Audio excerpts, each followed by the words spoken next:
Hello, and thank you for stopping by in yet another edition of the Massachusetts Beer Reviews and Company channel of YouTube on this Wednesday night beer review edition of the channel. And this is going to be an interesting review or examination tonight.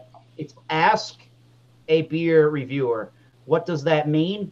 Well, similar to the frequently asked beer questions, I figured it would be kind of cool to condense those questions a little bit, get to know our Wednesday night beer review panelists. So each one of us are going to go through these series of questions with whatever beers they brought this evening, and we're going to just get to know some of these people, because I bet you've seen some of these guys across YouTube. Maybe you've seen none of them. Maybe you've been to this channel. Maybe you've been to everybody else's channel. Thank you for the support, and we're just going to get to know some of these panelists today. And they are Tom the Beer Whisperer from the great state of Missouri. Hello and good evening. Hey, thanks for having me. Sure. We got a newcomer, Flacco's Beer Review. I didn't see this picture. How's it going, guys? Nice for you to join. Nice to have an examination with you tonight. Cool. Good to have it. Good to be Excellent. here, guys. Good to be here. And as always, John Anilli from Newman, Georgia. John Anilli is the beer review channel. Go check him out. Michael Komaroff, Brooklyn, New York, back from the beach. Hello. Hello, as always. Regular follower and contributor to this channel. And Jay Theriot, Louisiana Beer Reviews. Hello, Jay Theriot. Hello. I wish William Kepley was here, because he would have some things to say, but I understand he's probably got things going on with in the world of William today. Yeah, and I am obviously Thomas Meadow 75 from this channel, Thomas Meadow 75 Massachusetts Beer Reviews. And yes, that is correct. Gabriel Celaya has finally joined yet another edition from Phoenix, Arizona area. Hello, Gabriel Salida. Thanks for joining. Hello. Thanks. So what's everybody drinking during the examination? What do you have today, Tom, the Beer Whisperer? I decided to start with, I don't know how long we're running or how many beers I'd have, but I started with the Sweetwater Hop Bag Easy IPA. Excellent. What do you have, Flacco? Flacco's drinking on the Dead Guy Ale by the Rogue Brewing Company. Excellent. Gabriel Salaya. I know we saw it before we started, but hold up your beer. You have Samuel Adams New England IPA. All right, sweet. And you've never even had a Samuel Adams beer prior to now. Right. That is cool. That's awesome. Excellent. Michael Komaroff, what beer are you bringing this evening to this I have a Stillwater on Fleet, 13% stout. All right. Wow. Big guns. Wow. Cool. Jay Theriot, what do you have to drink this evening, if anything? I'm going to pop open natural ice. Okay. Excellent. And the beer that I am bringing to the examination this evening is from a company called Mason's Brewing Company in Brewer, Maine. Yes, the town of Brewer, Maine.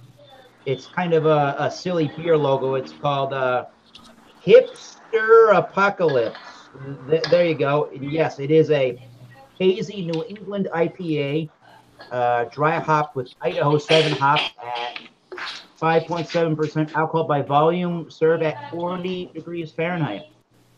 All right. So, without further ado, let us get right into those beer questions. So we have 4 questions, and some of them are a little bit of 2-part questions, but I want to get to know everybody on the panel here this evening. With the first question I want to ask everybody, again, this one's a 2-part question. I want to know what got you into reviewing and what got you into beer. So before we start with that question with Tom the Beer Whisperer, let people know, if they have never seen your beer review channel, where to go for that. Tom the Beer Whisperer, you have the floor. To my YouTube channel. Just look up The Beer Whisperer. You're going to find me. I also have a website. It's tomthebeerwhisperer.com if you want to check me out. If you're on Facebook, I've got a page of Beer Whisperer. So there you go. Excellent. So what did get you into the beer reviewing world, and what makes you like beer? What about beer do you like? Well, my heritage is Irish and German, so I like beer because I'm Irish and German. All right. I just started drinking beer, man. You know, we didn't talk about that kind of thing way back then, 30 years ago. We weren't talking about the word craft beer. We just drank beer, and then you start seeking out better beer. I think the first beer that I had that could have been considered craft was an Anchor Steam, and then I moved up to Western Washington and had a Red Hood. I think I never really got into. I don't know. I don't personally like the term reviewer. For me, I'm just the guy who appreciates who has beer about beer and you know I don't know if there was one thing that got me into beer is after that I just love beer and I have a passion activity for it.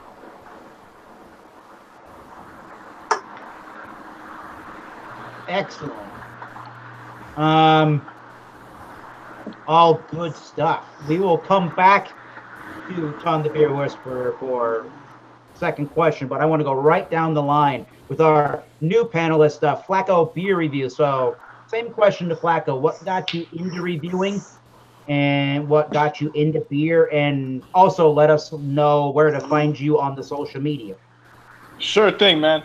So you can find me at flaccosbeerreviews.com. You'll find links to my Facebook, Snapchat, and Instagram there. It also is a direct link to my YouTube channel, Flacco's Beer Reviews. Type it in. You'll see the little yellow logo. And honestly, what got me into beer, being a kid partying and everything, I never really had too many craft beers.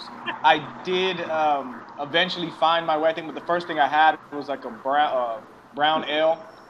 And then after that, man, I just discovered that there was more to beer than just you know, the regular everyday beers that we were sipping. Back then, we were just drinking on anything cheap, 40 ounces of Mickey's, some Still Reserve type stuff, Budweiser, Bud Light, you know, just the regular Joe stuff. And then I discovered the craft and fell in love with it. And when I found craft, I found Ron's channel, and he was out there reviewing beers, you know what I mean? So that kind of inspired me to get into the beer review game myself.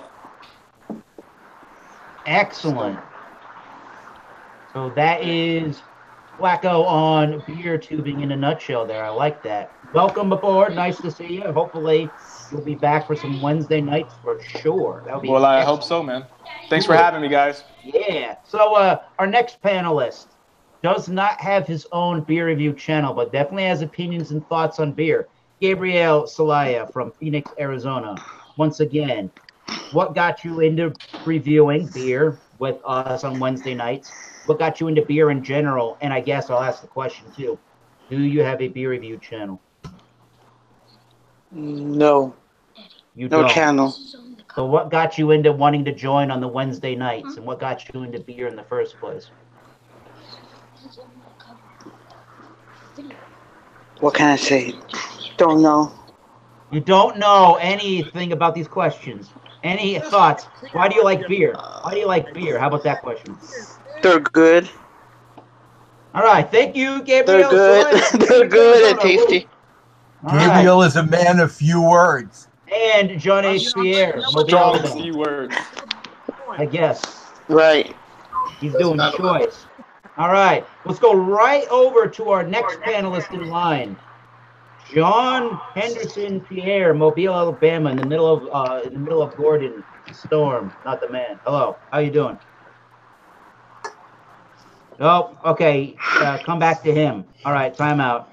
Never mind. We're gonna go right to Michael Komaroff. All right, Michael Komaroff. Same questions to you. Okay, I do not have a beer review channel. I'm very happy to come on your channel on Wednesday nights. I also come on Tyler's channel on some Friday nights. The summer's been kind of rough because I've been at the beach a lot, but I look forward to this. I started out in similar style to some of you people in that I did drink macros in my earlier years. And then after I started trying craft beer, I found that the beers were in more complex and more to my liking. And I continue to drink them and enjoying them up until this day. Excellent.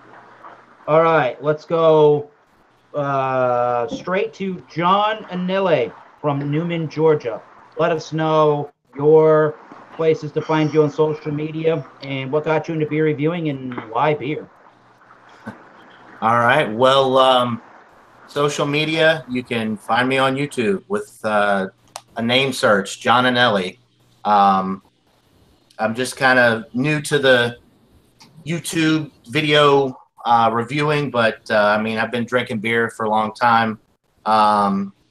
And I just have fun with it. I just enjoy drinking beer, and I've had people talk to me about a channel, so I just finally decided to start posting videos. I'm going to be drinking beer anyway, so a few videos won't kill me. Let's see. When I first got started drinking beer, I was mostly into macros, you know, poor, living with your parents, can't really afford craft beer. Sounds like all of us for a while. Everybody's been there, man. Everybody's Right. been on that one.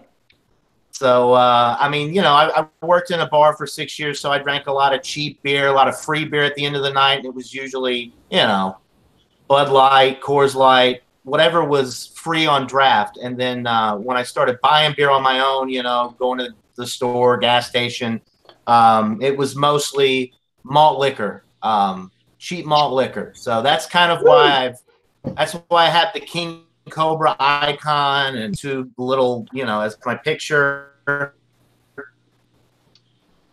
That's kind of what got me into beer. So I wouldn't be here today, you know, cheap malt liquor. Mickey's Still Reserve has a special place in my heart. So there you go. All right. Excellent. And I'm sorry, one more thing. I am drinking. You didn't ask me what I was drinking at. I'm drinking the Alltech Brewery's Kentucky Bourbon Barrel Ale. It's an 8% bourbon barrel aged beer, and it's really delicious. Excellent. Nice. Somebody's echoing. I don't know exactly where it's coming from. Check your audio, folks. My volume's down. Can you all hear me pretty good?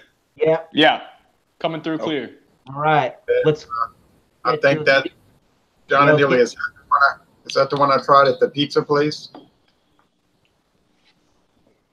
He says yes. Yes, it is on draft. It's even better on draft. It was good. All right. We gotta hear all of this from Mr. J. Theriot. Again, give us some of your social media links where to find you. What got you into beer reviewing and why beer, I guess. Okay, I'm going to present this like Moses did that night on the hangout. All right. Y'all remember that? That was funny. Well, I didn't have the same experience because I didn't start drinking beer until February 1996. So I was 27 years old. So I didn't differentiate too much. Like people say, well, back in high school and college, what beers did you drink? Well, I didn't drink beer. So when I started doing it's kind of like a project. I just drank whatever was out there. I just went to the grocery store and I said, well, let me buy a beer and see what it's like.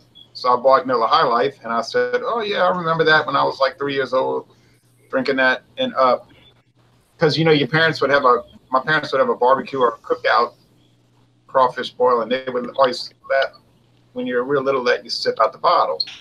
So I kind of remember that being good. Yeah. So I said, well, okay, I'll just try each brand. So then I went back to the store and bought Schlitz, and then I bought Budweiser, well, everything, you know, and I just, whatever craft beer, because they all, even in 1996, they had stores that sold singles. Some of them are out of business. So I would just buy singles of imported beer, craft beer, and regular beer, and then try them interchangeably. You know what I'm saying? So it wasn't like this moment where I moved into craft beer, because that was from the get-go. So that was not, so that was the story with that.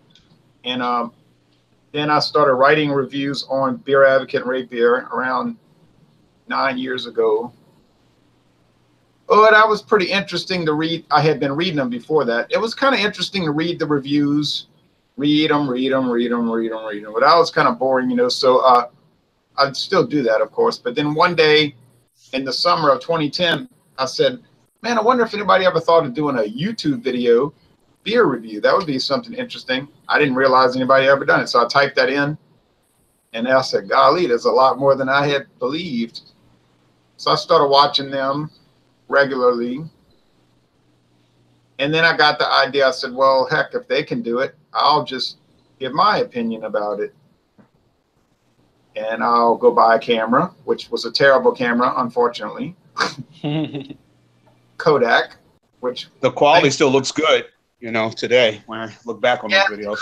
The color, yeah, it was high definition, and it was sharp, like the clarity was sharp, but the color was always off, and it just kept getting worse and worse. It deteriorated. So thankfully, the camera finally broke in 2013, and I went out and bought a better one, and that worked for 3 years, and then it broke from overuse. And now I have this new camera, which unfortunately I dropped on the concrete, so I got it taped together, but it's still working. So Wow.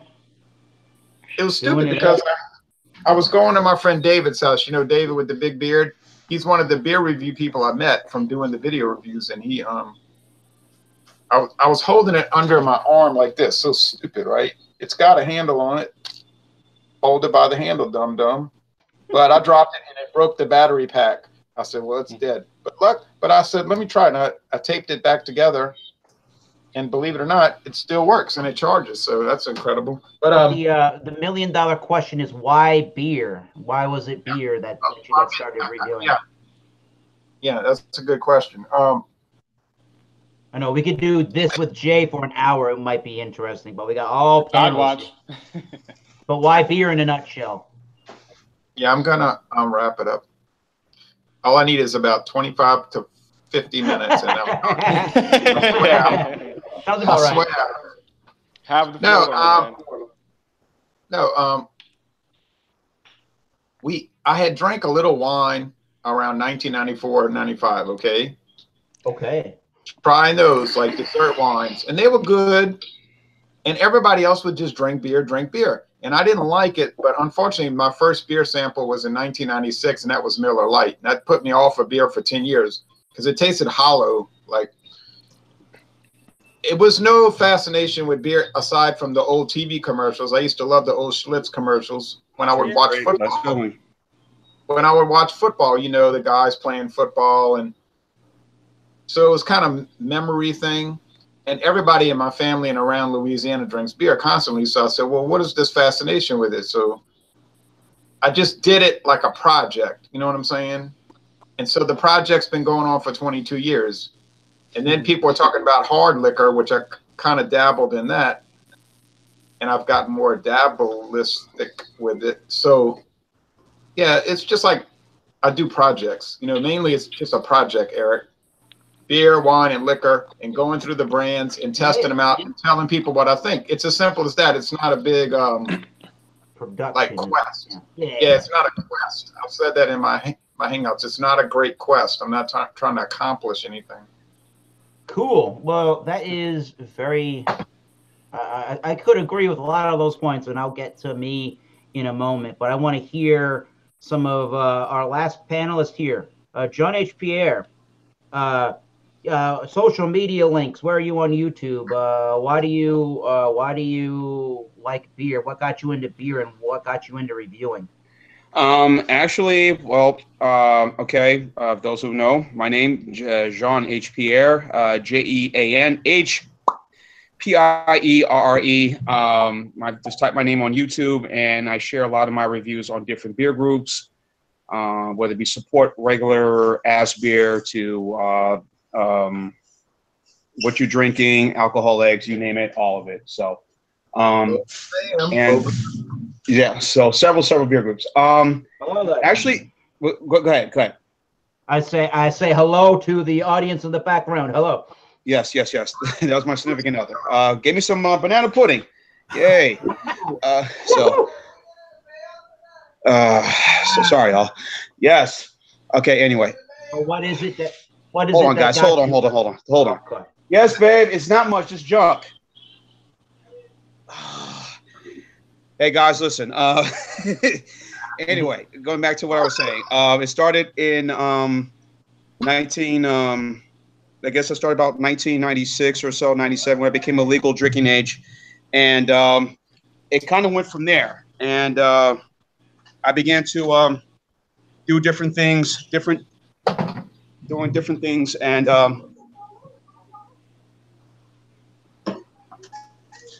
Distracted by his so own we started leg. different All things, right. whether it be Bud Light, wine, hard liquor, things like that. We were doing all that, and cycling around the house, during parties. And I kind of, dabbled mostly on light beers, mostly at the time. And then about one evening, 2013, I was at a service station and just get some gas and get beer. And then I saw a sign that says, $3, 3 beers for $1. I said, great. So anyway, so I grabbed some beers. I said, a beer Turbo Dog, Harpin IPA, all these different beers here. I said, well, let me try this out, because I was mostly drinking, the cheap stuff like this. So, and then when I had Turbo Dog, I decided, to type in the name of it and just information on YouTube. And then I saw Jay, and I saw Beer Whisperer. I saw all different people, who were doing reviews. And I said, hey, maybe I need to start trying these different beers. And these folks like it. I like it too. So then started subscribing to everybody's channel. Nice. Beer Whisperer, Jay, Thomas Metal, Eric, Rod J, and Tanya, Maria Devon, you name it. And then one day, 2015, what was it, 2014, New Year's Eve going into New Year's Day, I did the review with Jay and everybody with Beck Sapphire. Oh, yeah. That night. And that's when I started doing hangouts with you guys on Wednesday nights. And then 2015, that August, I said, let me do a review. And also not to throw any race in there, but I said to myself, there's not that many black guys doing beer reviews besides me and Rod J. So let me go ahead and do it. So it is a tad monochromatic. Yeah. So, and that's kind of how it started. And then I started doing beer reviews, and here I am now, and excellent reviews everywhere. So I'm gonna try to go really. Cool. I'm gonna try to go really short here. So what got me into beer? So first of all, if you're on this channel, you found out that what my social media on YouTube here is Thomas Metal 75. My nickname is Thomas. I can get into that some other time if you want to find out why. I love metal, and my house number is 75. Thomas Metal 75. Massachusetts Beer Reviews. I live in Massachusetts. Go figure. And if you type in Massachusetts Beer Reviews to Facebook, we have a group of about 122, 123 people. Join it. It's fun. Most of us are on there, and it's really fun. So what got me into beer? To be completely honest, my father did. He likes wine and whiskey, and he is a craft beer guy. And he always had a growler from this place called Buzzards Bay Brewing Company on the Atlantic Ocean coastline of Massachusetts towards Cape Cod, near Fall River, near the whaling town of New Bedford. So a farmhouse, had all kinds of homegrown beers, really micro brewery, nano brewery basically. So tried those beers. He kept bringing back in these growler jugs, and I'm getting a liking for it. Noticed that he was kind of using YouTube, Beer Advocate.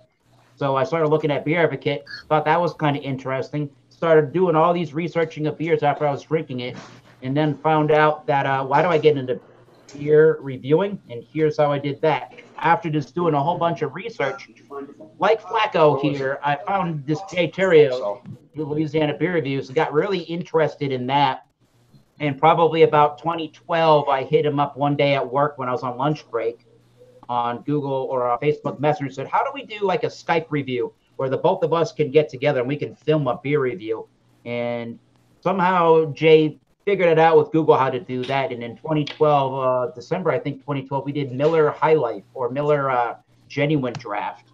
And I've been doing this thing on Wednesday nights ever since, except for a few days here and there because it's been 6 years, for God's sake. So this is pretty cool journey. I thank my father, and I've gotten my cousin into beer and some other friends that normally don't like beer, and now there's a lot of people around me that like to have beer conversations. They blame me, and I say thank you very much. So Awesome. all of that is cool and amazing, and I like this community, and it's been amazing so far. So we go back to Tom the Beer Whisperer with another question, and then going around to the other panelists. So Tom, did you always like craft beer, or did you start with macros, or have you always had a liking towards both? What's your beer drinking habits? My generation, when I was born, I started with macros, but yeah, like I said, my first craft would probably have to be considered the Anchor Steam, and I had an affinity for it right away. I mean, the first time I drank even a Guinness extra stout back in the day, after only drinking, you know, the macro suspects, and I thought that was a wonderful beer. But beer, in the interest of glass nose, I'm popping an old school Miller High Life here. And Jay had a great point earlier. He was talking about commercials. There's some decent commercials now, but back in the 70s, the Miller Lite, you know, great taste, left feeling. The natural commercials back then, Split Malt Liquor and the Budweiser, the commercials in the 70s were awesome. Cool, man. Excellent. Here, guys, for the first one I had, even before the term was used, I mean, I kind of got away from drinking macros for a while, and now I'm trying to gravitate back just to revisit these once again. I don't have a great affinity for them, to be honest with you, but they do serve a purpose upon occasion. Cool. What's your thoughts, Flacco Beer Review? Have you always liked craft beer? Did you start with macros, man. or do you like both? I started with macros. I do like both now. But like I said, I started out with like Mickey's and, you know, just anything cheap that a young teenager could get his hands on that he wasn't supposed to. I did that. And then I did taste that it was that Newcastle. For that, actually, I remember that I had a New Belgian. It was some IPA that they had out. Oh yeah. Voodoo Ranger. And I thought it was the horrible, most worst tasting. Ranger, what's their original, man? Their original, the one with the little bike on it. The Fat Tire Tire, man. It's a New Belgian beer. But I mean, Fat Tire. It was Fat Tire, yes. Fat Tire, man. And it was so, thank you, baby. And it was so, you know, it had that hoppiness to it that I was not used to. And I took like 3 sips and I'm a drain, man. It was not good to me. But, you know, I went back eventually. I had another person say, hey, man, you need to go ahead and give that another try. So I did. And man, dude, you know, I haven't went back since, you know. I mean, Cool. I've sipped on the macros still, but I do love a craft beer. But sometimes, you know, you got to go cheap sometimes. You don't got all the money for the craft. You got to go cheap. Coors Light, yeah, man. I have plenty of that stuff. My go-to now for macros is probably Pabst Blue Ribbon, man. There you go. Well, excellent to hear that. I want to hear once Gabriel Celaya unmutes himself. Have you always started with craft beer, Gabriel? Did you always like craft beer? No. Did you start with macros, or do you always have a liking towards both? Both. Anything insightful else to elaborate with? Budweiser was my first beer. I drank. And do you remember liking Budweiser better than any craft beers you've had, or is Budweiser just in a safe zone for you? Right. Okay, well, another insightful lesson from Gabriel Salida. Cheers, my man. You know, go ahead. The channel, it should be called Words of Wisdom with Gabriel. I want to call that beer review channel Gabriel's Bathroom Review. He's always in the bathroom when he does a review. Oh, boy. Word whisper. Exactly. All right. we'll go back in the same direction we've been going. So let's go to Michael Komarov. We'll go that way. So how about Michael Komarov? Have you always liked craft beer? Did you start with macros, or have you always liked both?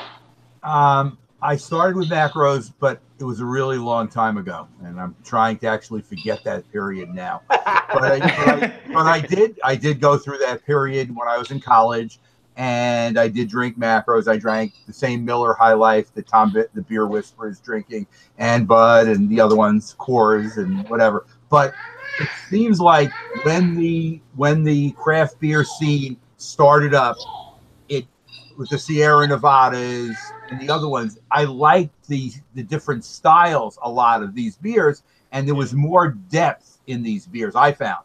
So I started drinking them, and now it's just like blowing up where you have thousands of breweries all over the place. Audrey!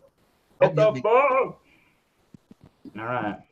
I'm turning it off. I don't care who it is. Good. Okay, All so right. anyway, so craft beer is bursting out all over, and I think if I read correctly recently, it had gone above 10% of the entire beer market, with the macros starting to decline, even though the macros still have a lot of overall distribution because there are people who are loyal to them, and that's fine. Like macros, drink them, that's fine.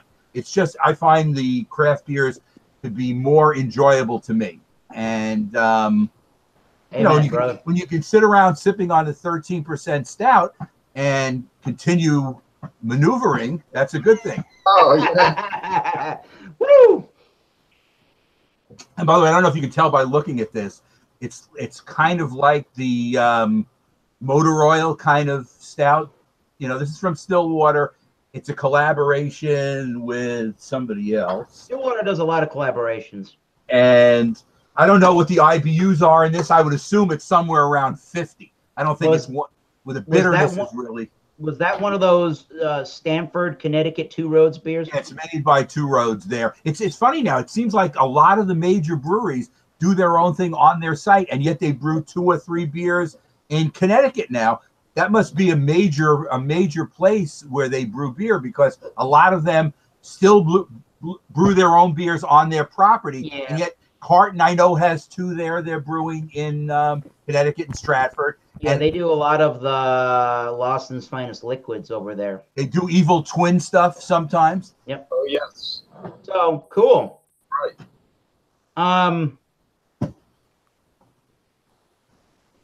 Let me finish up. Yes, sure. Yeah. Jay, I'm serious that you are a legend. It's not. I didn't do it to just be tongue in cheek.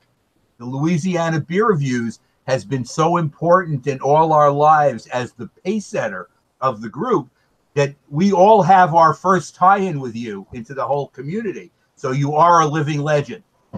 Boom. Cheers. I appreciate you. Cheers to Jay. Cheers to Michael, John. Messiah, the Messiah. Cheers to Gabriel Celaya. All right, there we go. I'm not here to save the beer world. You are here, Jay, to save the world. Messiah. No, cool. I'm not here to save the world. Anything else to add, Michael Komarov? No, everything is this whole beer scene getting together on Wednesdays and Fridays is a nice way to break up your week. I think it's very enjoyable. Cool.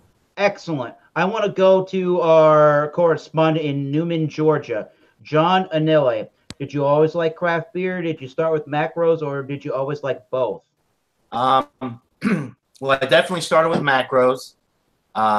Like I kind of said a little bit earlier, you know, I worked in a bar from the age of 15 till I was almost 22. And, you know, so definitely started with the cheap, you know, macros, a lot of draft beer, and cheap malt liquor. The second part of that question, I have always liked craft beer, but I didn't try craft beer probably until I was like 2 or 3 years into drinking beer.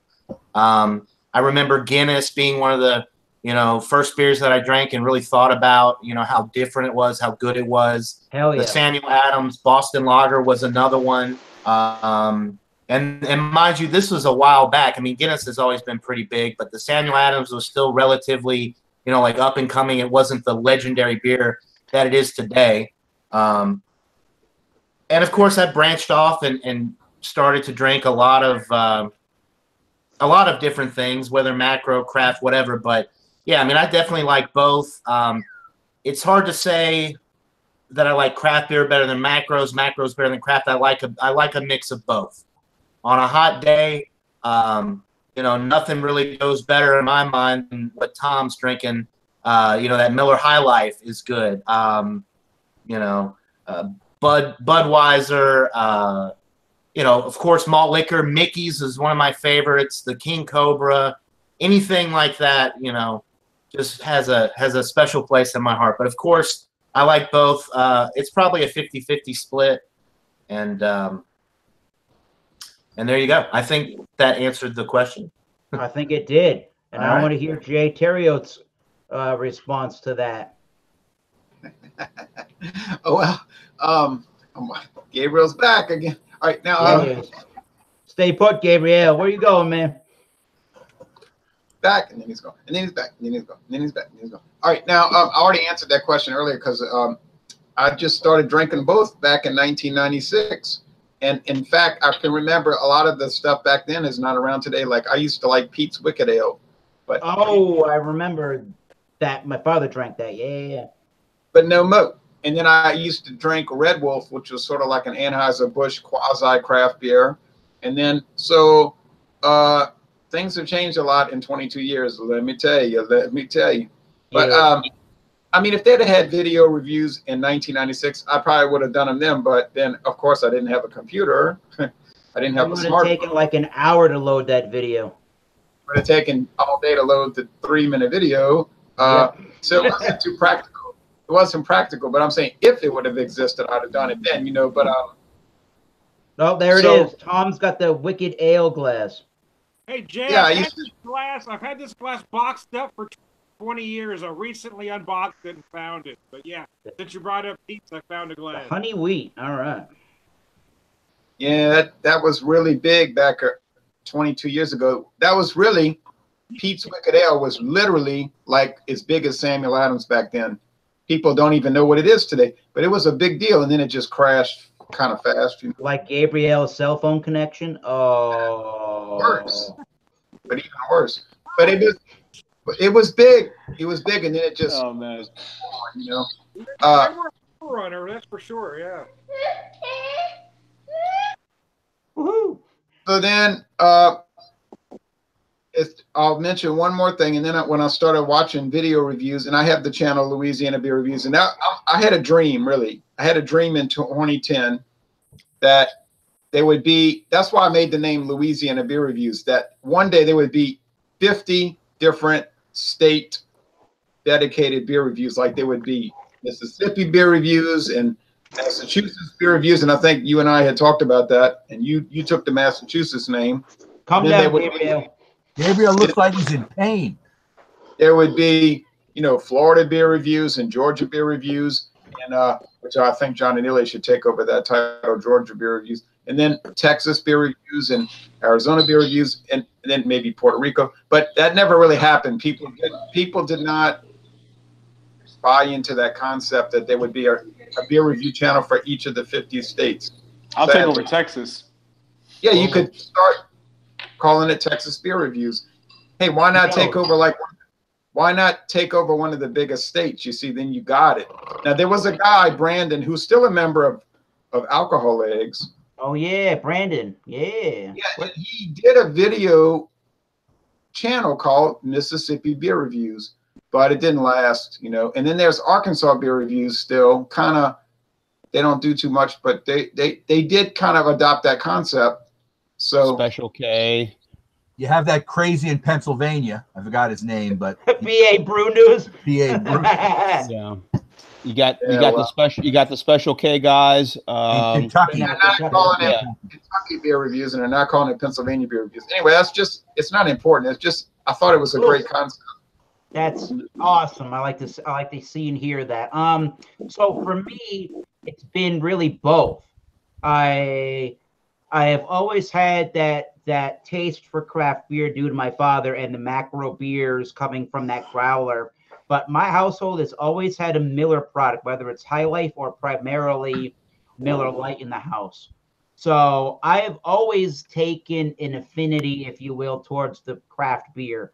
And my channel is not gravitated towards craft beer, but if you watch my channel on YouTube here, you'll find that my taste is more towards the craft beer for Michael Komaroff's kind of reasonings, where they're just more enjoyable to drink and sit back with and just enjoy. But if you can't do that with a macro beer because it's above you or you have some ill will towards it, I don't think that that's a really great way to treat the macro beers. However, I still respect everybody's taste buds when it comes to any styles of beer. So I really liked both, and I like to live in the world of everything's good for a reasoning, and if it's bad on my channel, I'm going to be very honest and let you know.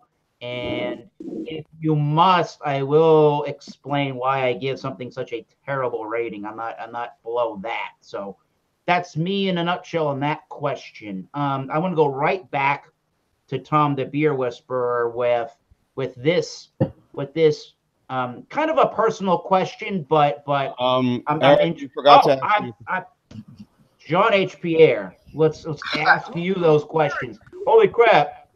So where are you in beer? Have you always liked craft? Did you start with the macros, or do you really like both? Started with the macros. Am I on? Can y'all hear me pretty good? Yeah, you're good. You are great. You can hear me pretty good? Yep. Yes, sir. I can hear you. There you go. I can see you now too. Okay. Yeah, I started with with everything. My dad, he loved Lauren Brown. That was one of his beers. Cool. Back in the day. I remember the commercials for Lauren in the day, and he would have that as well as mom. They would have anything. Wine, red wine, Lauren Brown, Budweiser, whatever. Now his beer of choice is mostly always has been Heineken and Guinness. And so he enjoys that. And of course, when I had Heineken, I thought it was like the worst thing. And I was only 16, hey guys, go, we got beer. Hey, so then once I became of age, able to buy stuff, buying everything. And then even when the craft beer movement came in, I remember going to a brewery, a microbrewery in New Brunswick, New Jersey, and going there. And when I was 22 and trying some styles of beer, I say, what's this? Does it take? Yeah, this Pilsner tastes just like Miller Lite. This is probably better than Miller Lite, in my opinion. So everything at that time was different things, and then kind of weighed off on that. I mostly stuck with, the Coors, the Extra Gold, the Bushes and the Bush Lights and, Natty Lights and all that. And of course the malt liquors, and then kind of gravitated towards some craft beers, and and now here I am. I'm kind of mostly doing everything, craft, malt liquors, wine, just no spirits for no spirits, exactly. You had a bad time. Yeah, exactly, man. So heck yeah, dude. That's cool. I like to hear all of this from the panel, and I'm sure our one viewer loves to see this. So yes, the kind of personal question, but it's up to your own preference, because this is garnered towards everybody's beer styles and preferences, what they like. So I'm going to ask this to Tom the Beer Whisperer, and then the rest of the panelists, including Gabriel, if his cell phone reception stays put. Tom the Beer Whisperer, what beer style do you tend to gravitate towards? Honestly, it's seasonal for me. I mean, when it's hot as hell, I want something light, or that Hop Hash, for instance, is a perfect summer beer. Anything, IPAs, the hazy IPAs are big right now. The New England IPA, they're a perfect summer IPA. Even though we're heading into fall, as we get into fall, I just popped a Boulevard Bully Porter. As the weather gets, I want a beer with a little more meat. So I don't really have a year-round go-to, but yeah, I do tend to drink seasonally. The colder here, I want my beer. You tend to gravitate towards seasonal beers. I think that's a really awesome answer. I like that. Flacco, what kind of beer? What style do you gravitate towards for beers? All right, man. So since I did discover craft and everything, I have gravitated more towards the stouts, man. I'm a dark side. I'm Dark Vader, brother. I love the dark stuff, man. That is my thing, dude. That is my thing. I think the first one that I fell in love with was by the Independence Brewing Company. It was an oatmeal stout. It's called Convict Hill. Oh my God, dude. It's amazing. And that's my thing, dude. That sounds delicious. Man. Excellent. Yeah, dude. Cool. Let's go to Michael Komarov. I think I know the answer, and it may lie in the glass of beer that I'm drinking. There's no question, as Tom the Beer Whisperer said, this new hazy IPA thing has caught me by storm. I'm into it in a big way, and if you've been on this channel for the last few months, 6 Point has been distributing a lot of these beers locally, which I've been able to get, and I really like them, and they're really good because I can get them sometimes 2 days old, 3 days old. And when these hazy IPAs are fresh, they're really outstanding. They really do not have to sit in the can and get better. They're good, brewed fresh, very good. And the alcohol in these beers is really well hidden. They have some that are 8, 7.5%. They taste like they're session beers. So I really like that style. But like Flacco, I am into the porters and stouts a lot as well, as I am drinking tonight.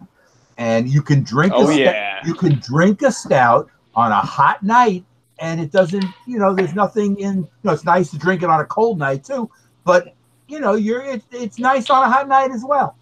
Boom. Right. I like it. Gabriel, I would ask you the question, but you're gone. Totally agree. All right. So I asked Jay that question. Beer style you gravitate towards. I think most folks would say you gravitate towards American adjunct lagers, but set the story straight, sir. I will do that in less than 50 minutes. Look. I'm going to go take a then. Just to mention, I'm drinking a New England, and I wish Jeff Lyons was on here. I'm drinking a New England, Berkshire Mountains Distillery. I'm drinking a New England craft whiskey called New England Corn Whiskey. Oh, Berkshire Distillery. Wow, that's not bad, man. Boom. Yeah, Berkshire Mountains Distillery. But anyway, you're gonna sleep good tonight, my friend. No, I'm gonna sleep well. Ta-da! Look, I just want to say, here's to good friends. Tonight is kind of special. All right. Cheers. There you go. I'll cheers to that, man. To everybody. Yes. Some people know where that came from, because Jean mentioned Lowenbrow. Yes.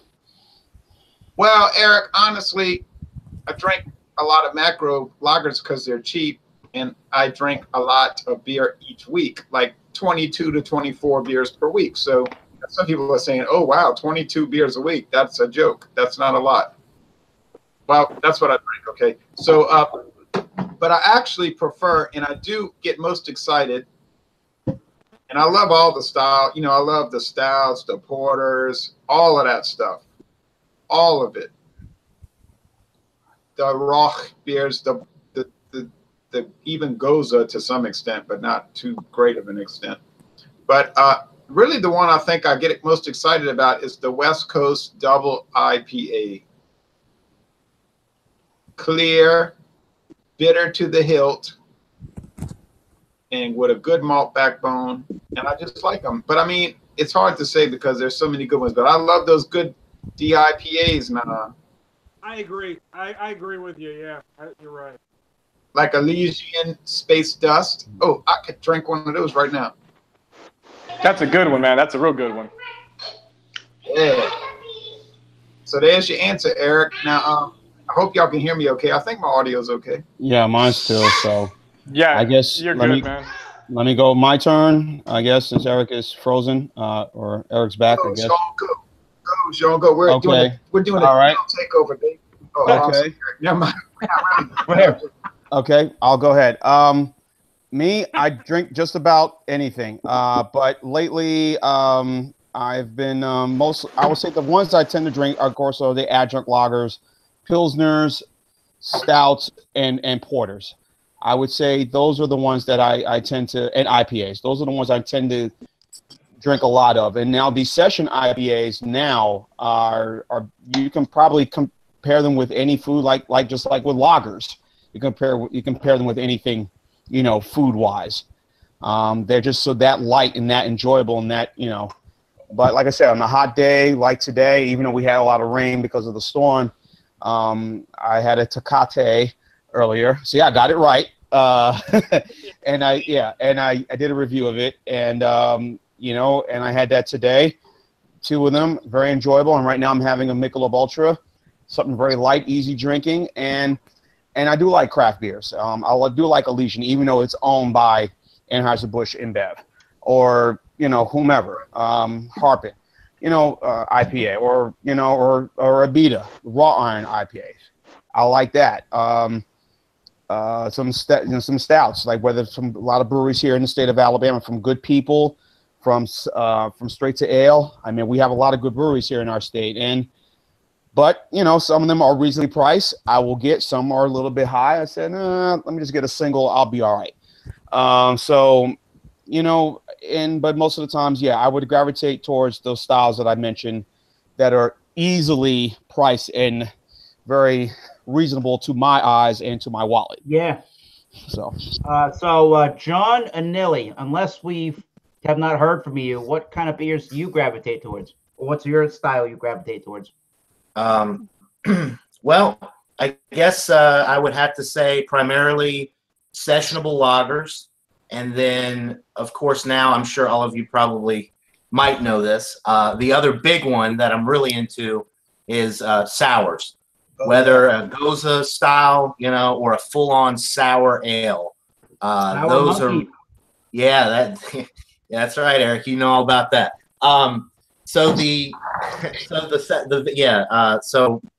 sours and of course session lagers. A lot of macros in there because obviously that's, like I've said, that's what I kind of started with. And here in Georgia, it's hot. 3/4 of the year.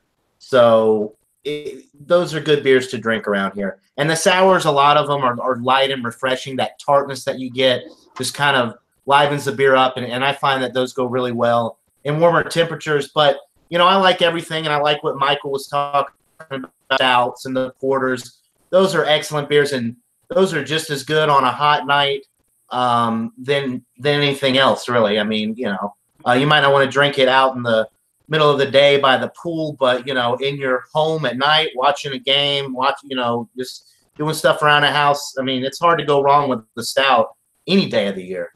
But yeah, session lagers and sours would be my go-tos nowadays. Gabriel, he's gone. My thoughts are kind of his favorite style is beer. Is Kowamba beer. It's like he knows we're about to click on him and he's gone. Yeah, because he's got one word things to say. Good beer. I'm here. Okay, so my favorite style that I gravitate towards is Michael Komaroff's. Those New England style hazy IPAs. I've been on some examinations. I am just having fun when I say this, but I've been on some examinations and live reviews where Tom the Beer Whisperer looks at the glass and goes, it looks like a glass of urinary tract infection. And half the time it really does. He's right. Yes.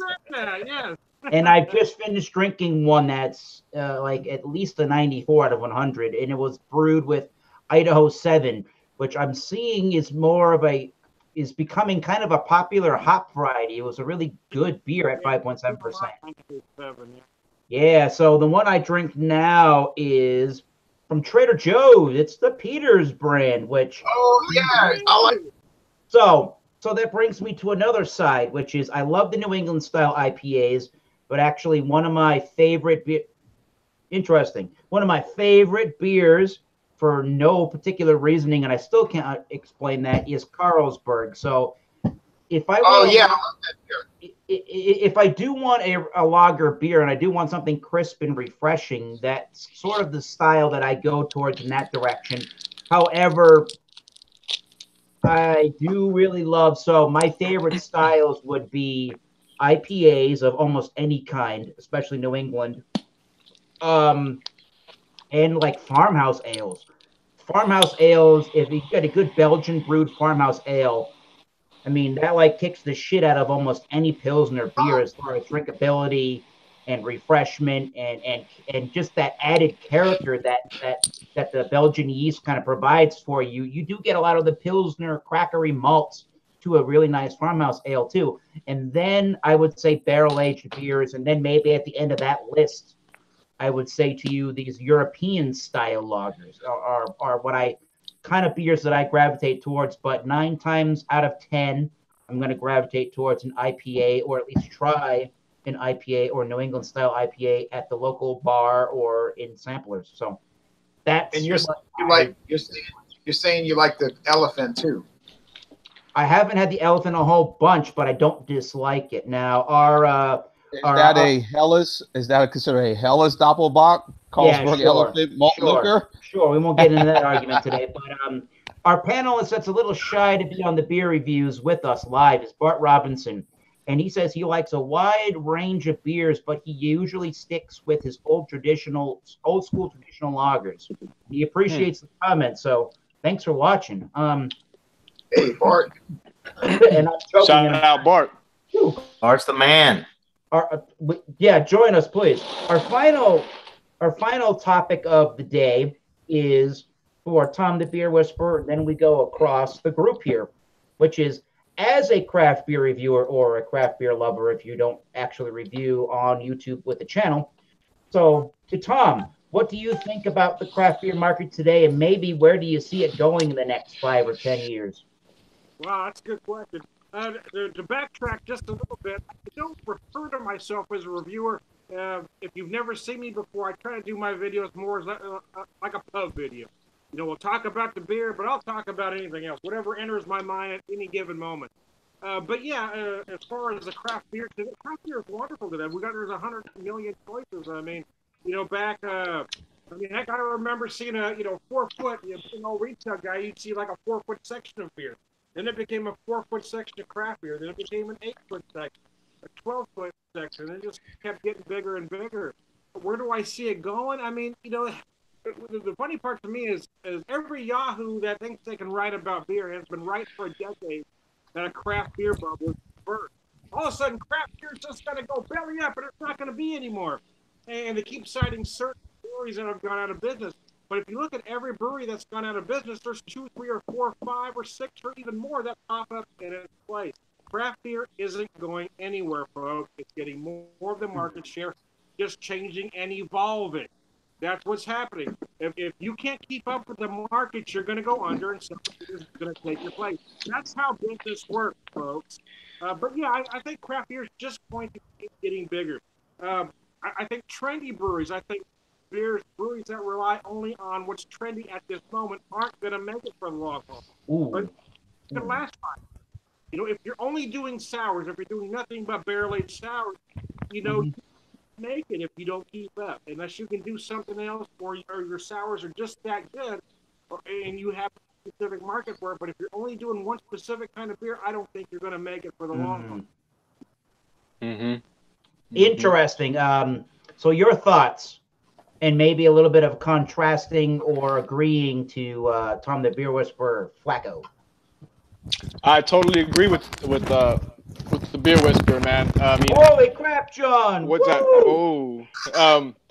Honestly, man, if you look at it today, all the major beer companies are buying out a lot of the small.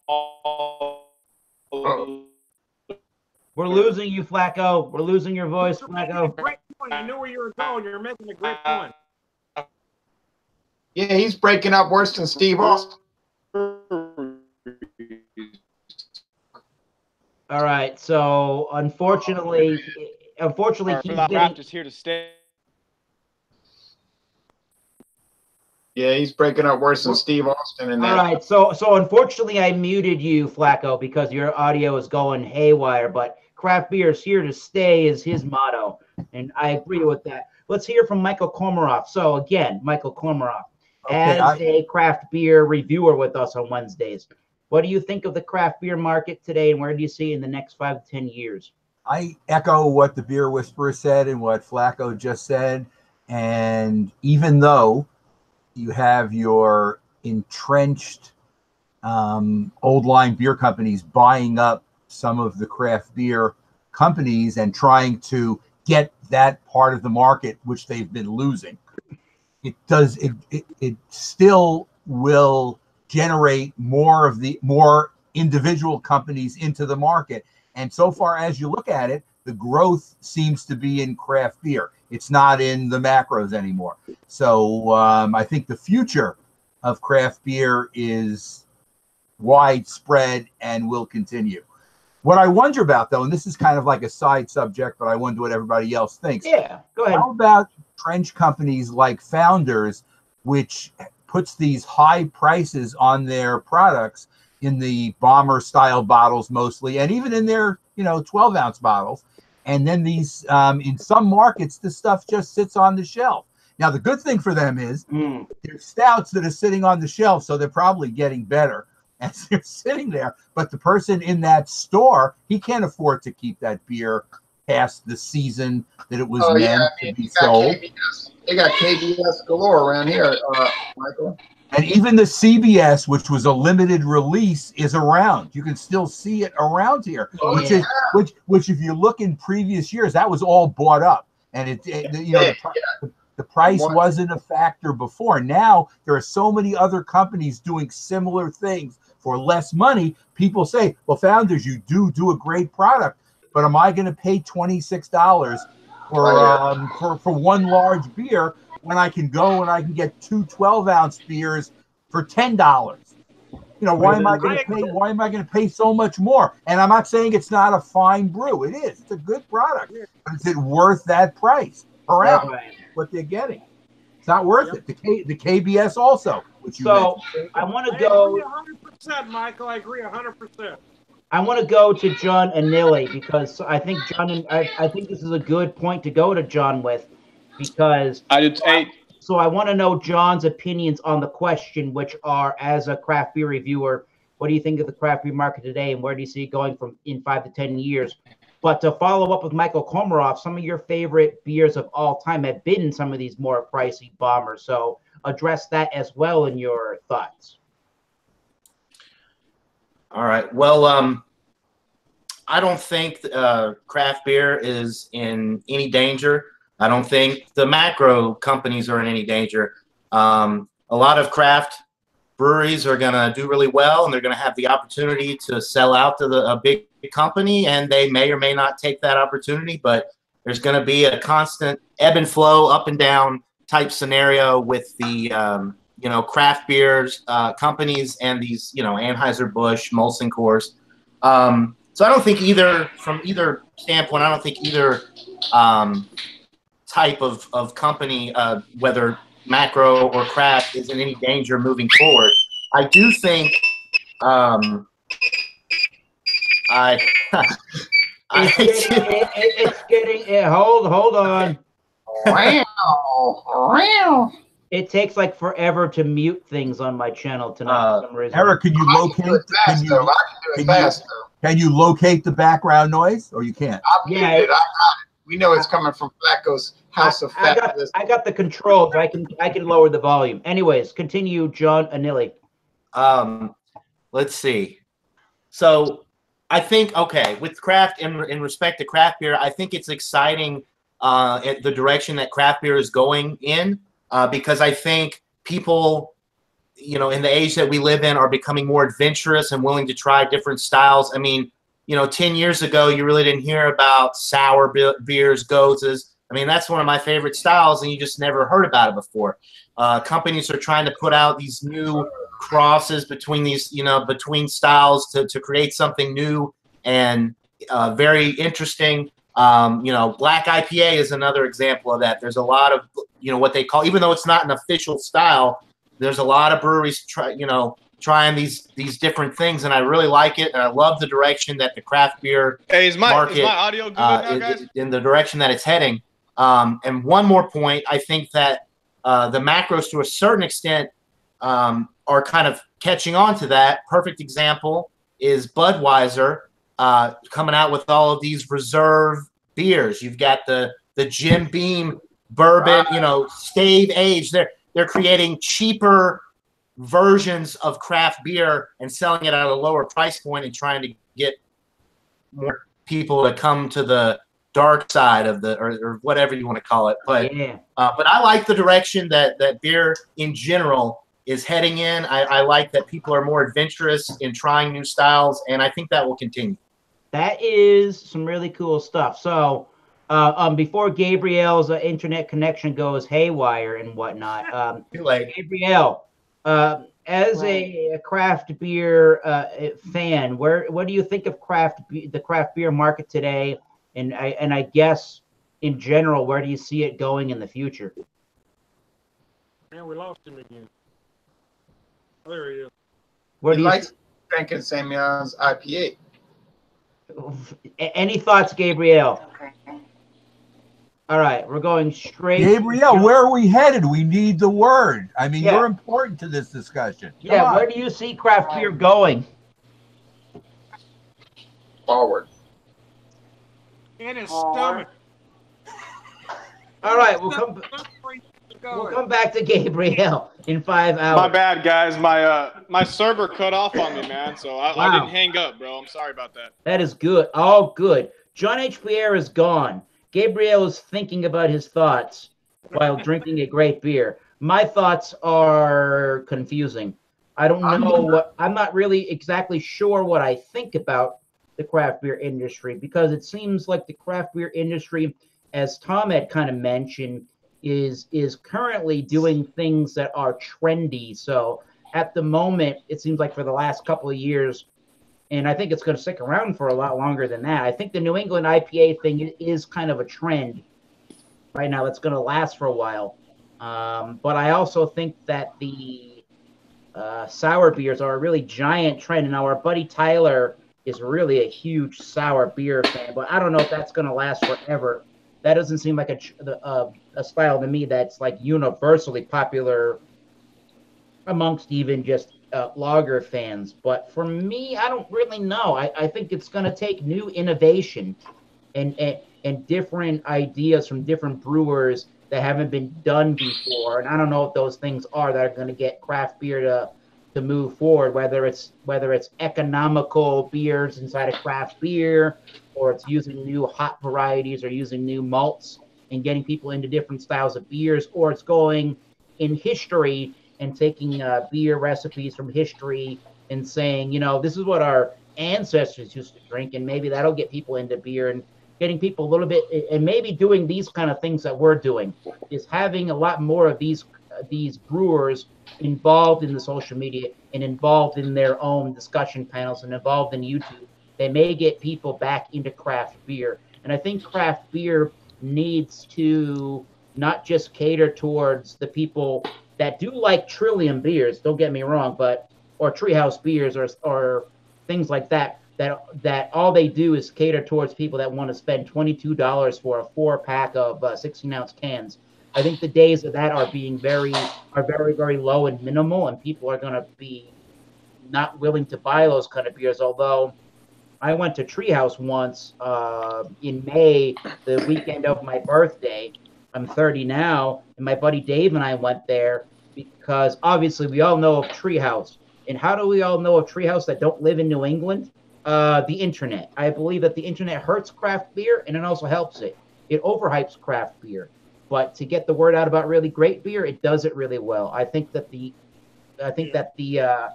next 5 to 10 years, the internet is going to be crucial in doing this correctly, and not overhyping beers, and not making people want to overpay for beers, and doing some different innovation and using different hops and malts is going to be what's key. So doing this whole thing on a whole different scale is going to make this a better world of craft beer. I know that may not make sense, but everybody's just got to do what they do and step it up. Eric, can I ask the I group? totally agree, man. Oh, he told Flacco things. Can I ask the group a bonus question? And Yes, I do got to it. get my turn to offer my opinion. Go ahead. Go ahead, John. You go first.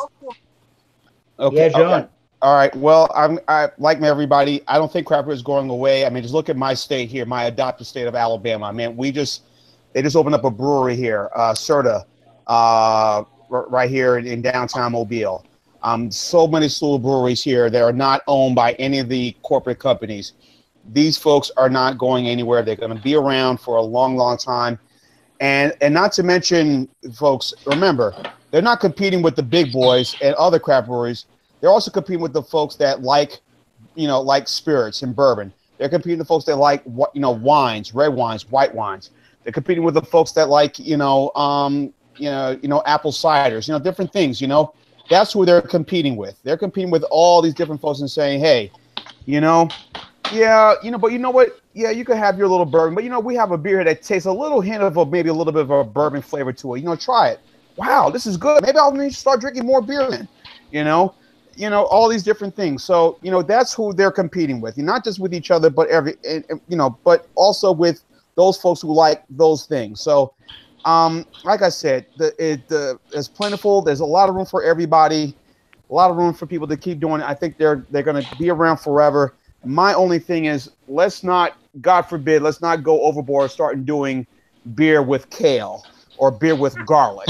Let's not go overboard right there. We're already dealing with fruit. We're already dealing with all different things. Let's not go overboard with that kind of stuff. But outside of that, the craft beers are going to be around for a long time. I totally agree with you. Michael Komarov had a bonus question. Okay, my question is, go first. We forgot about Jay. Oh my God! Oh my God, we're skipping people. What's going on tonight? Whoa! We got so many panelists. It's hard to keep track, and they keep going in and out with their internet. All right, Jay, what's your thoughts? It sounds like a tropical rainforest. Holy crap!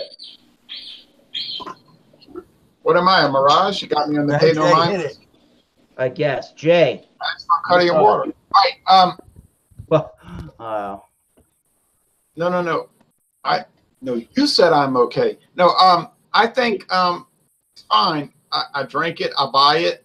I'm not caught up in it as far as like worrying about it. You know what I'm saying? It's like craft beer is fine with me because I'm a consumer. I buy it and I drink it and I make a little video talking about what I think about it. And I don't think there's going to be any problems, especially since their interests don't conflict with my interests. So, it's fine. I mean, I drink it. It's a product. Will there be other buyouts? Yeah. Am I going to worry about them? No, I haven't worried about them yet. So why would I worry about them in the future? Are they going to come out with some wanky styles that are going to appeal to a few people, but most people are going to reject? Yeah. I'm not really that excited about asparagus beer, but I mean, I'll try it. But fruit vegetable beer, according to Beer Advocate. Yeah, person to fruit a bag, yeah. Yeah, I mean, it's fine. We'll find it. It's their investment. It's their investment. It's not my investment. Now, if I had to pay for it, it'd be a problem. So, but I just drank it, so it's fine. It's fine. It's been fine for 22 years. That's been my whole attitude for 22 years. It's fine. I drank it, try it, move on to the next thing. Not a problem. Not a problem. Michael, go. Okay, my bonus question is on an oft misunderstood beer style called ESBs, which are British style bitters. Now, I don't know what everybody's opinion is of it. It doesn't seem to get well represented by the American craft beer movement, even though there is some. You do see a few of them appearing from time to time, but it's not done on a large scale. Anyway, I like them. What's everybody's opinion on it, and would you like more of it to be brewed? Gabriel Celaya, start with you. Gabriel, you an ESB fan? No. Okay. That's fine. All right. Down to Tom the Beer Whisperer. You know what? One of my very haven't had beers, I mentioned XP, but then I moved up to Washington and had the Red Hook ESB, which is their flagship beer, which is my first experience. Holy crap, Jean H Pierre. Keep it down, sir. And I loved it for craft beer has kind of gone crazy the last decade, as most of us can attest to. So I've kind of left that style behind. But I have tried, kind of gone back and tried to revisit some styles that I hadn't had in a while. I do like an ESB. You know, and I think for a lot of folks that's a great beer to get them because it's a little maltier than it used to, but it's not overly malty. And it's not overly hoppy. And for me, when I've been able to, you know, convert folks, it's been on the maltier end and not the hoppier end. Right. But to go a little bit about what Thomas said, is I don't know that the next big thing in craft beer is going to be something different. I think we're going to see craft beer going back to its roots. And we've got beer companies. KC Beer Company just opened up about a year ago, you know, reinventing German beer styles, doing traditional Helles, Dunkel. You know, I think that's what we're going to start seeing again. I think craft beer drinkers, especially guys my age, would like to see craft beer become beer again, and less watermelon, peanut butter, asparagus, you know, rutabaga beer. So I think you're going to see more craft breweries just coming out and doing a solid Pilsner, doing a solid Helles, doing a solid ESB. I mean, traditional stuff coming back. You are loud as hell, John. Holy crap. Hey, Eric, I got to get off of this, but can I just finish up with a final statement? Certainly, sir. I only need about an hour. Look. No problem. First point and last point. Haha, just kidding. I'm kind of like Idi Amin in the sense that, no. Look. Look. They're already going back to their roots because now we're seeing the craft lagers. So yeah, make solid craft beers. It doesn't have to be, everything does not have to be the Pink Lady and Jeff. Just, you don't have to do a sing beer to be a successful brewer.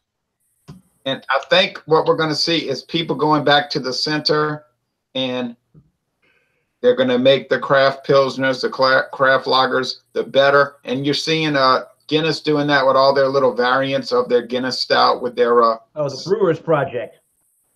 Yeah, so that's I think what will save it, because it ain't going to die out, is people dedicating really good classic styles. Not to say that I'm against cucumber lime beer. I'll try it. It was interesting. Now, my friend David was saying, I hated that stuff. I said, well, it was pretty good. I mean, it tasted like cucumber salad, you know, but you wouldn't want to drink that every day.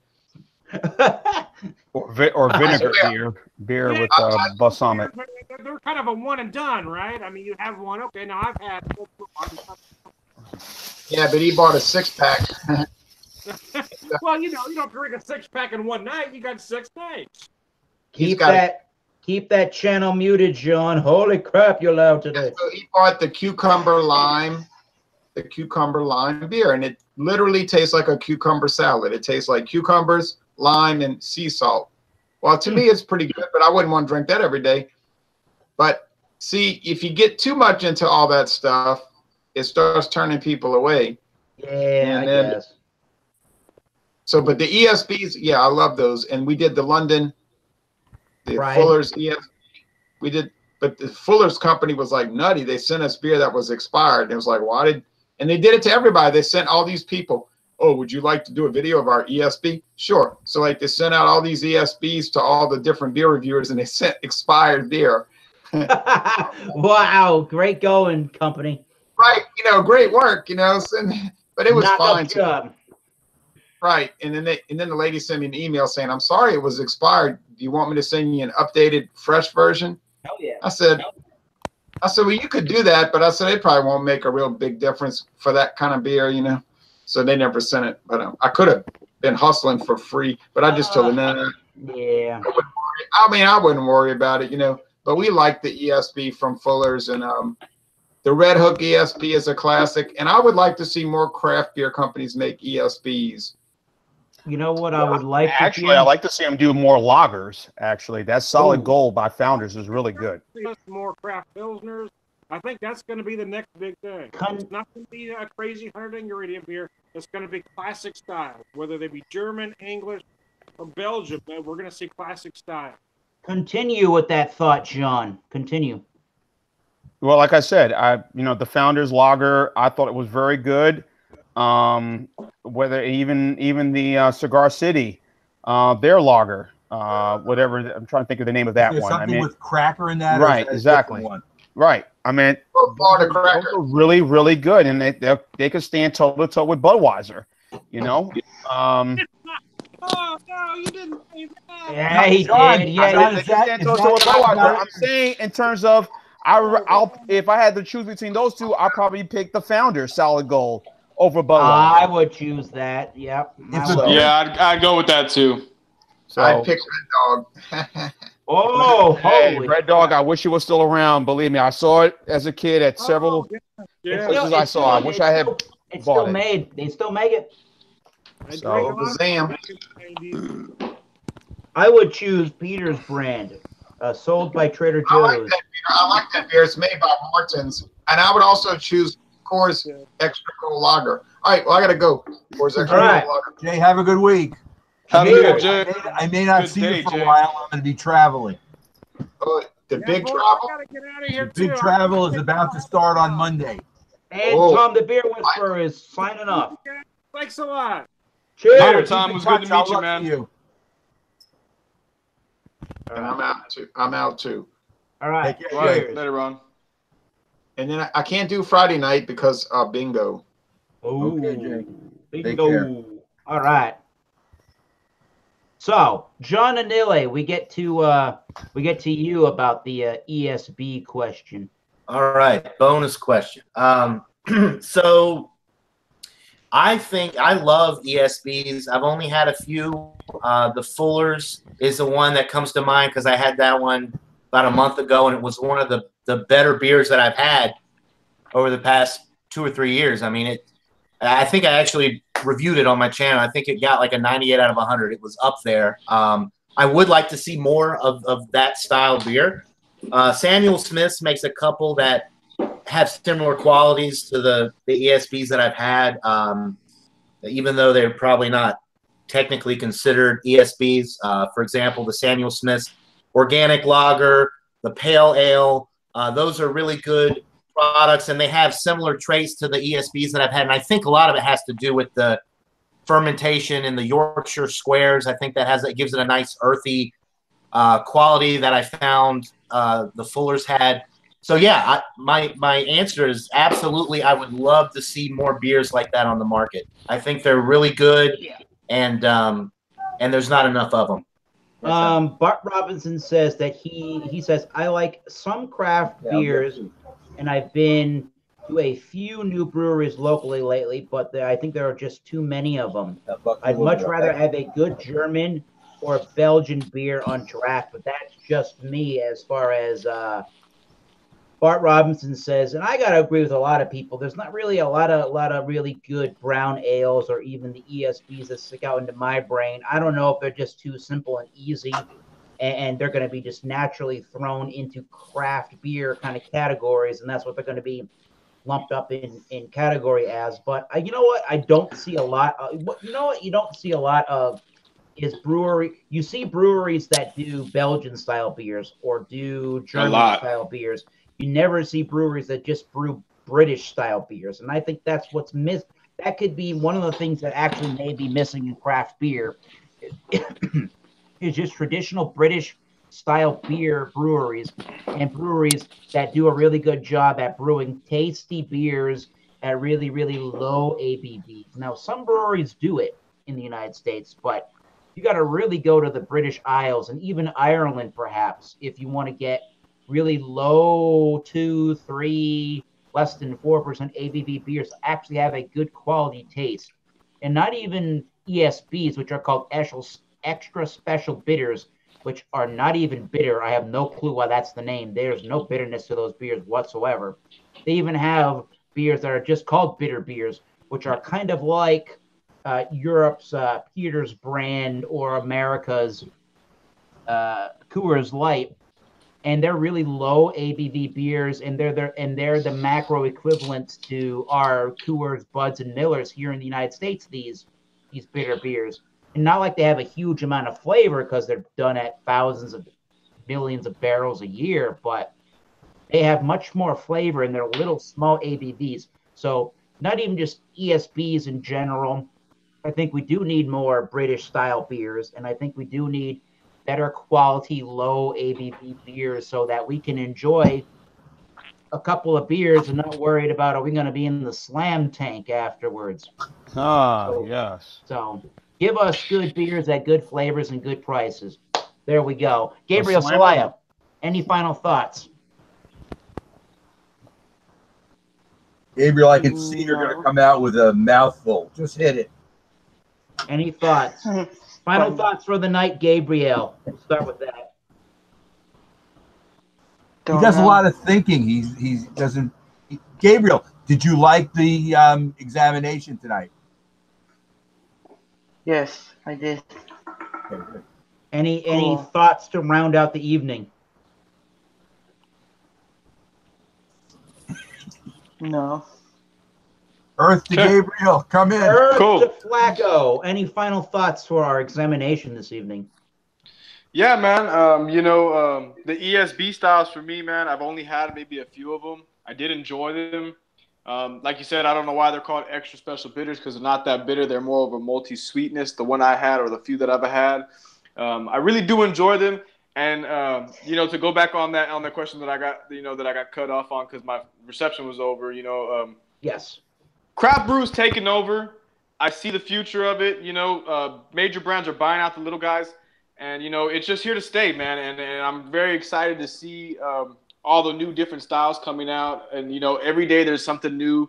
You'll never get tired of it. And that's just what I love about it, man. I really enjoy being able to go to the store and being able to look at the beer aisle and be like, hey, I haven't tried that one yet. Or, hey, I haven't tried that one yet. You know what I mean? And it's really exciting to me, and not just the stouts, the IPAs, every single one of them. I like a nice goes every now and then on a hot summer day, sipping on a patio, and all the way down to the regular macros, you know what I'm saying? It's still just every beer is good to me, and I'm just excited for the future of beer, man. It's a good thing, man. And to harp on to what he just said right there, folks, is like, I've had IPAs before, but, watching the channels of Jay and Beer Whisperer and Maria Devon, Tanya, Rod J, I was able to say, hopefully I'll be able to get this then, trying Lagunitas IPA or trying this IPA, all these different things, trying this porter, trying this stout, trying all these different things because, again, Beer 101, it was always, the macros and whatnot, and watching all these different channels, and of course you, Eric, as well, trying these, saying, this ain't bad. And then when I do these reviews and people always comment, people I know come and say, where the hell you get these beers from? Or if I'm bringing something to a party, say, here, guys, let's try something different. Hey, I'm bringing. Oh yeah. I mean, even beers that I'm getting reintroduced again, whether it be the malt liquors. I can't believe I'm saying that, but also beers like Genesee, Schaefer, things like that. Beers I'm getting reintroduced again and trying them for the second or third time again. Like, hey, these are pretty good. Getting out of that whole little concept box of just the Bud, the Miller, the Coors. Nothing wrong with them, but kind of expand your taste. And when I take these pictures and post them on Facebook and whatever, people ask me, hey, where do you get these beers from? I never tried this before. And like most of the meals I have, I tend to pair beers with them, and tend to pair them with beers, whether it be an IPA with a pale ale with a cheeseburger, or or yes, dare I say, a Helles Bock, Doppelbock with Italian food, Oh, you mean a lager beer? Yeah. So. Cheers to that. Heck yeah, man. I totally agree to that, man.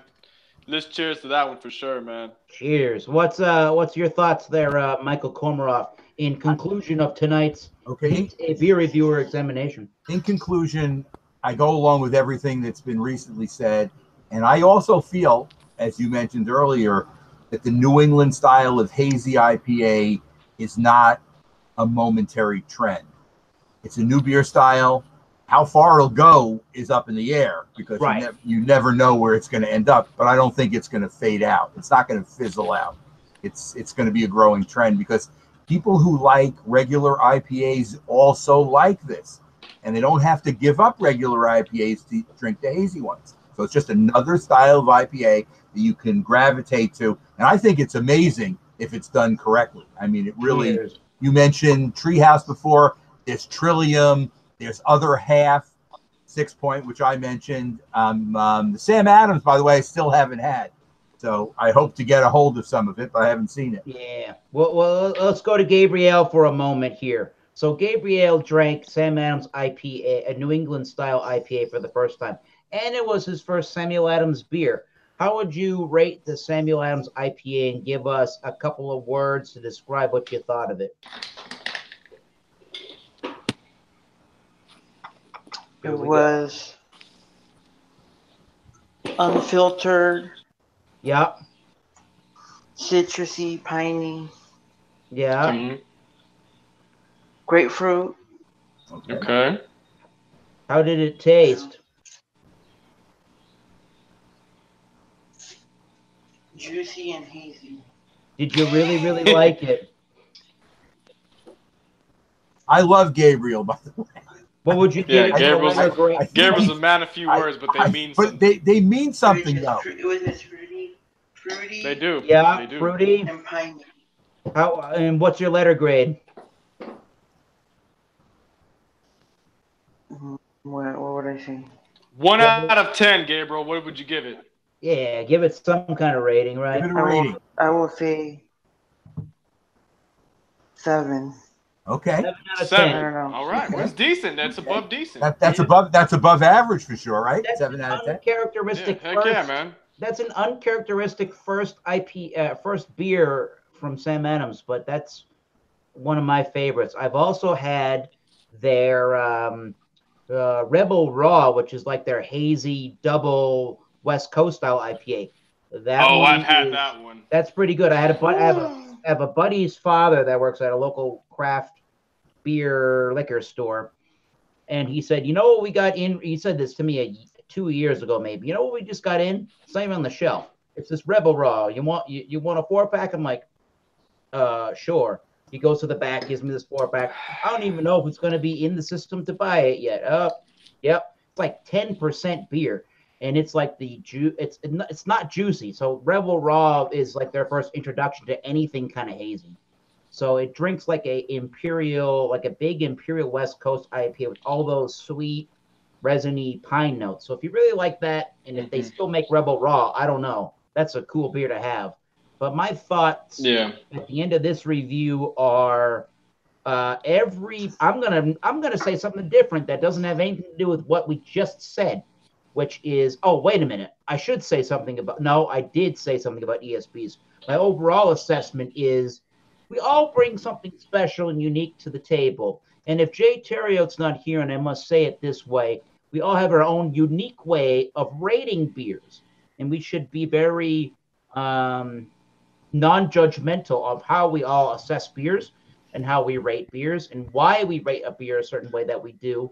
And we'll explain it if we need to. But also, if we tend to have a really great or we tend to have a really fondness towards certain styles of beers and we don't have a fondness towards other styles of beers, I think if you watch each of our YouTube channels, or if you join Michael Komaroff and Gabrielle on my channel or Jay's channel or our buddy Tyler Mansell's channel of YouTube, you'll find what our certain styles and preferences are.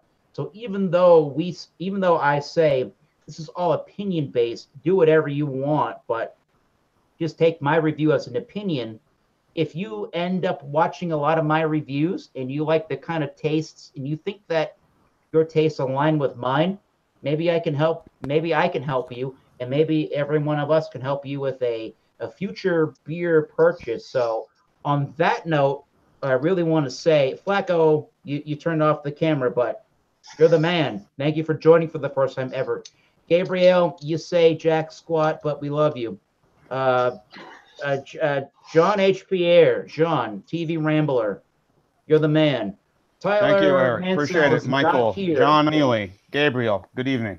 John and Ellie, you're always here. We love your company. And Michael Komaroff back on the computer for today only until he goes to Europe and drinks real beer. I'll be back in late October.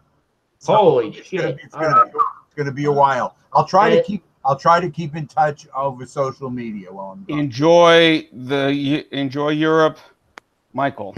I will, and I'm going to give Belgium a hit. So I'll let you know how the beer is. I know it's good, and I'll let you know specifically how it is. As I say on the Wednesday nights with my BB Barfly. Until next time, keep tasting those great beers. Cheers. We'll see you soon. And that's bye, everybody, folks. Yes. So good night. Bye, Flacco. Nice meeting you. It was nice meeting all of you guys, man. Hey guys, I'm gonna go ahead and roll two myself. So we're gonna say this real fast. I had some ideas for beer examinations, but screw that. I got so much beer in the fridge. I need to get through for the next. Holy crap! For the next couple of Wednesdays, we're gonna do wild card Wednesdays. So if any of you guys join in the next few Wednesdays, bring a random beer. We're gonna do wild card Wednesdays until I get through some friggin' beer in my refrigerator. We need to do it. Sounds good, man. What time is it every Wednesday that did you guys go live? I'll go ahead and set my alarm. Every Wednesday is 7:30 Eastern Standard Time, so it's 6:30, I believe, your time. Yeah, 6:30 for me. All right, guys, man. Take care, Flacco. Nice meeting you. Any beer nice to meet all of you. Thank you, Flacco. Wednesday. Cheers, everybody. We're going off air. See